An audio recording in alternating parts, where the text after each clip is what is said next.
Salut les amis, j'ai une super méga nouvelle à partager avec toi aujourd'hui. Le challenge Coplénie 7 jours est officiellement lancé. Pendant une semaine entière, je vais être là, à tes côtés, pour te guider vers la réussite de ton activité bien-être, mieux-être. 7 jours, 7 actions concrètes pour donner un coup de boost magique à ton activité. Alors si tu te sens prête à relever le défi, à faire grimper d'un cran ton activité et à voir ton agenda se remplir de belles opportunités, il te suffit de faire un tour sur coplénie.fr/challenge pour t'inscrire. C'est gratuit, ultra motivant et c'est vraiment le moment parfait pour transformer ta passion pour le bien-être et l'humain en succès et te permettre d'enfin atteindre la liberté que tu désires. Ne laisse pas passer cette chance. Rejoins-nous pour le challenge Coplénie 7 jours.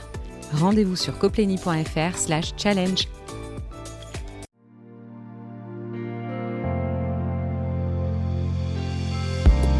Je veux vivre pleinement de mon activité.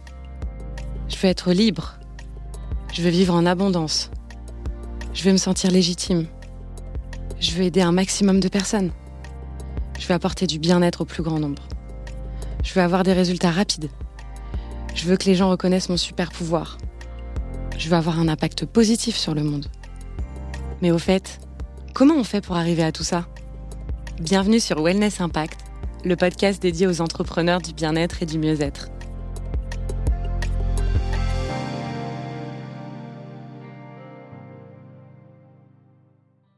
Hello mes chers auditeurs et auditrices, j'espère que vous allez bien. Je suis comme d'habitude ravie de vous retrouver pour un nouvel épisode, hors série cette fois, où je vais revenir sur les coulisses du sommet des professionnels du bien-être et du mieux-être qui a eu lieu il y a quelques jours, quelques semaines maintenant.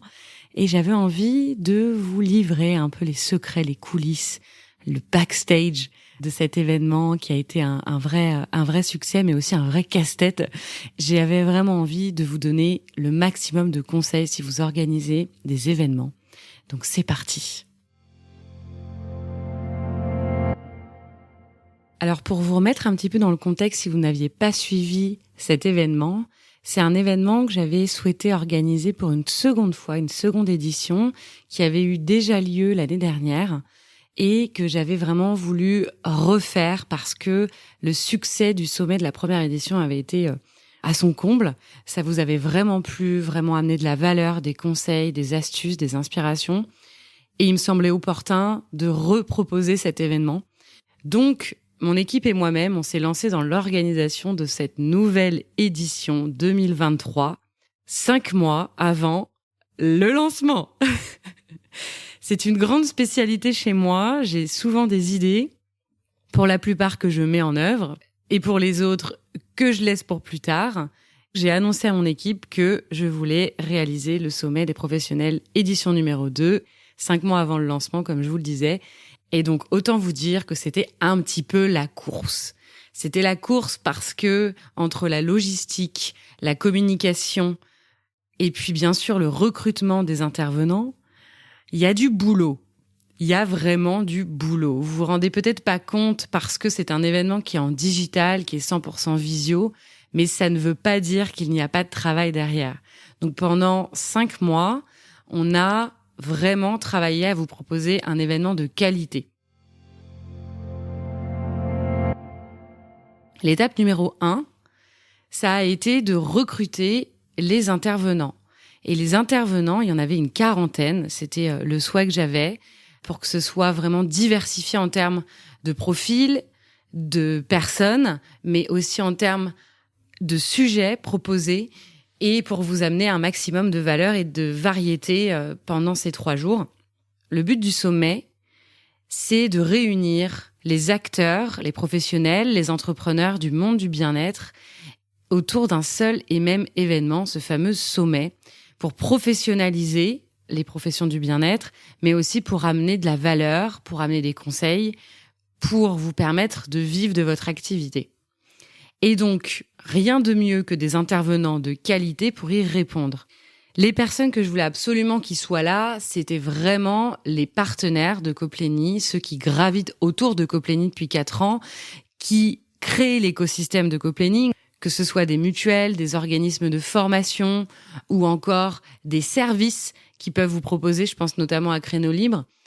eh bien, j'avais vraiment déjà envie de leur proposer d'être sur le sommet et sur notamment cette première partie du sommet, à savoir les personnes qui se posent la question de la reconversion dans ces métiers-là, parce que c'est aussi les personnes qu'on accompagne à travers notamment des bilans de compétences. Donc, c'était important que tout ce joli monde soit sur le sommet.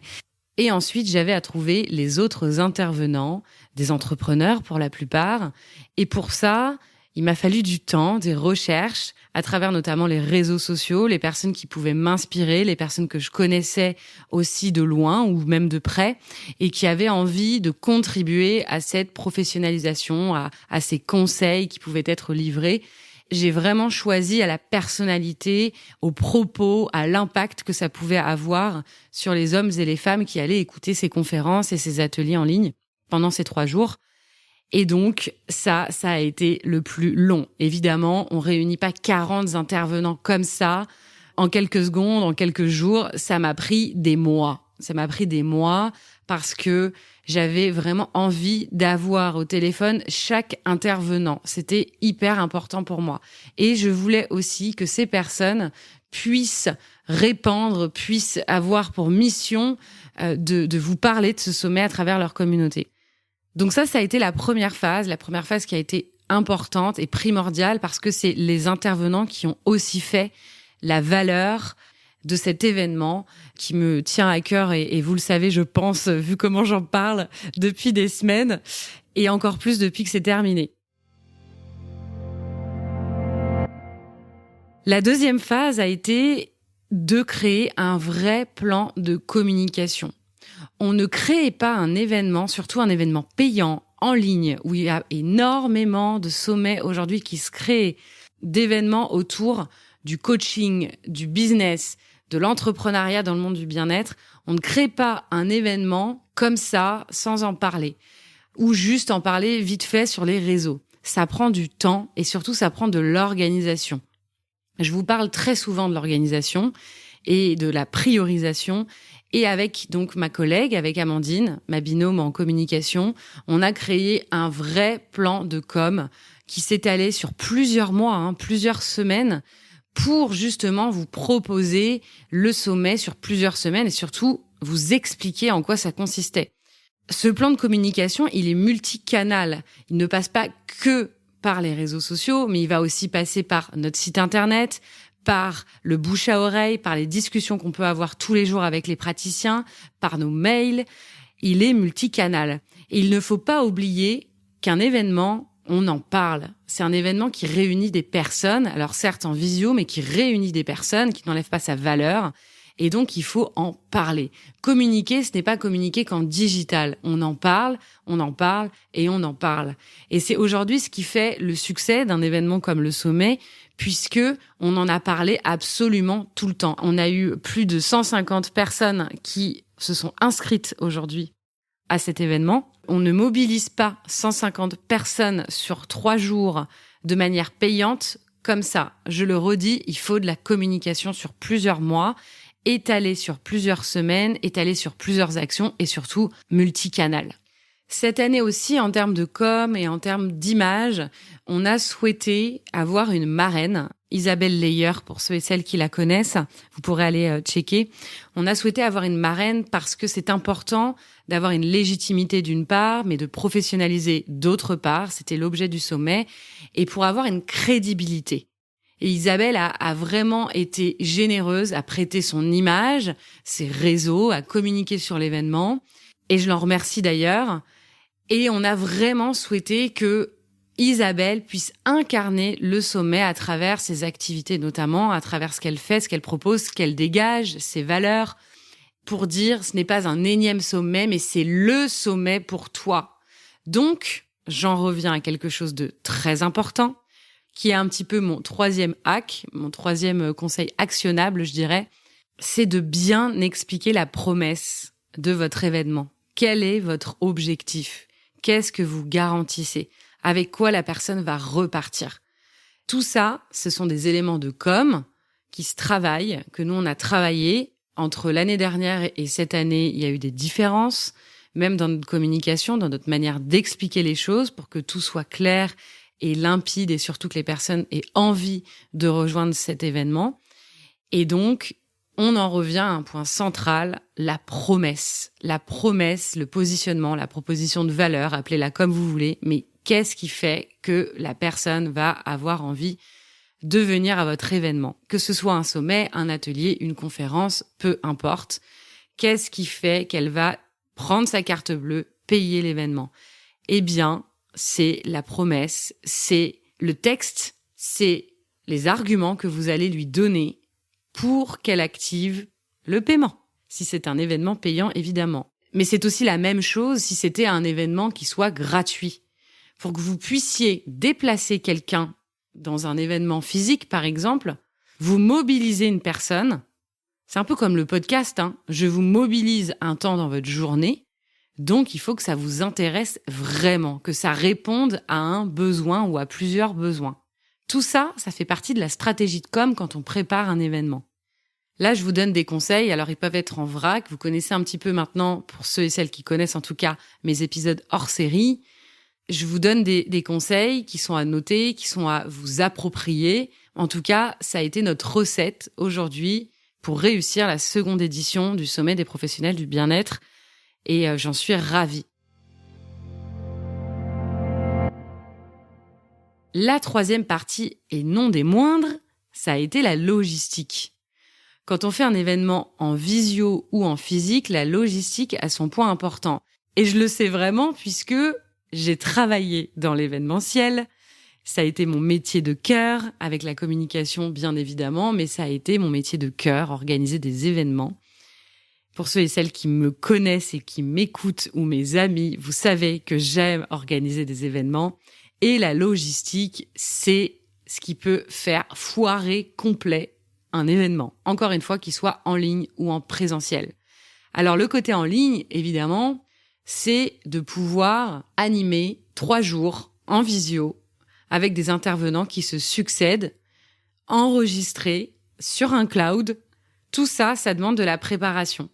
Ça demande de la préparation d'outils, mais aussi mentale, parce que j'étais animatrice de ce sommet et il fallait que je me prépare parce que je peux vous dire que 3 jours assis sur ma chaise devant mon ordinateur à accueillir, présenter les intervenants les uns après les autres de 8h à 19h, c'était difficile et on va pas se mentir, c'était très très très fatigant. En revanche, j'ai écouté les interventions et ça, j'étais plutôt contente. Donc, il y a de la préparation mentale et logistique. D'un point de vue mental, j'ai essayé de me coucher tôt, j'ai essayé d'aller au sport, j'ai essayé d'être tranquille les jours qui m'attendaient. Du repos, du repos, du repos. Donc, si vous avez des événements qui arrivent, je vous conseille vraiment et vivement de vous reposer avant. Et après, le après a été fatal. Parce que même si je m'étais reposée, j'étais crevée. Et qu'est-ce que j'ai fait ? J'ai travaillé, évidemment, et je ne me suis absolument pas reposée après le sommet. Donc, ne faites pas comme Léa, reposez-vous après. Je me suis reposée que 10 jours après, en partant à Lisbonne me reposer. Mais c'était déjà trop tard, si vous voyez ce que je veux dire. Donc, le repos avant et après. Le sport aussi, comme je le disais, une bonne alimentation, un bon sommeil. Bref, faites le nécessaire pour être en forme le ou les jours J. Et puis après, au niveau logistique, c'était d'organiser le programme des intervenants. Ça demandait une petite organisation, effectivement, mais comparé à un événement physique, on va dire que ça allait. Il fallait simplement que le son soit bon, que les intervenants puissent présenter leur support si c'était le cas, et que l'image ne soit pas saccadée. Donc, assurez-vous aussi d'avoir une bonne connexion Internet, parce que ça m'est arrivé à la première édition du sommet d'avoir une Wi-Fi qui se coupe. C'est les aléas du direct. Et les aléas, il y en a eu quelques-uns à la marge, mais qui ne concernaient pas la fibre, ni des éventuels bugs de son, etc. J'ai eu des intervenants qui se sont trompés de jour, j'ai eu des intervenants qui n'ont pas pu être présents à la dernière minute. Et donc, qu'est-ce qu'on fait ? On improvise. Et dans l'événementiel, c'est important d'avoir toujours un plan B. Alors, si vous êtes créative et créatif, vous n'aurez pas de mal à trouver un plan B, même au pied levé. En revanche, si vous galérez et que vous vous dites comment je fais et que vous paniquez et que le self-control est un peu compliqué parce que vous êtes stressé finalement par ces aléas du direct, là, ça va être plus compliqué. Donc, pour ça, préparez toujours des plans B. Ce qui s'est passé pour moi, c'est qu'il y a une intervenante notamment qui a annulé au dernier moment, elle ne pouvait pas être présente. Et au pied levé, j'ai dû improviser un coaching. Et j'ai été très honnête d'ailleurs dans la session, pour ceux et celles qui étaient là et qui m'écoutent actuellement, et j'ai proposé un coaching au pied levé, un coaching de groupe. C'est ce que je sais faire de mieux aujourd'hui, je pense. Donc, j'ai utilisé mon savoir-faire et mes compétences au service d'un trou qu'il y avait dans l'agenda et proposé toujours de la valeur ajoutée en faisant du coaching de groupe, tout simplement. Donc, les aléas, vous en aurez, on ne peut pas tout contrôler, que ce soit dans la vie ou dans le monde professionnel, on ne peut pas contrôler. Mais préparez-vous, c'est ça que je voulais dire. Pour finir, j'avais envie de vous remercier chaleureusement parce que vos retours suite au sommet ont été extraordinaires et m'ont vraiment conforté dans ce choix de vous proposer ce sommet.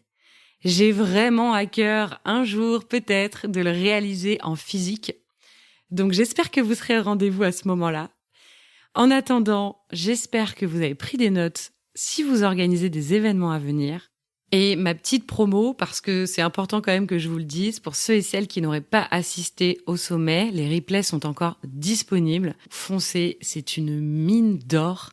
Je vous dis à très bientôt pour un nouvel épisode hors série. Et si ces épisodes hors série vous plaisent, n'hésitez pas à laisser un avis sur l'épisode ou tout simplement me laisser un commentaire en bas de l'épisode ou sur mes réseaux lea.misspoulet. Vous me trouverez, il n'y en a pas deux. Et portez-vous bien. Merci d'avoir écouté cet épisode. J'espère qu'il sera t'aider et t'éclairer. N'hésite pas à le diffuser à un maximum de personnes. Et n'oublie pas de t'abonner sur mon compte Instagram lea.misspoulet. À bientôt!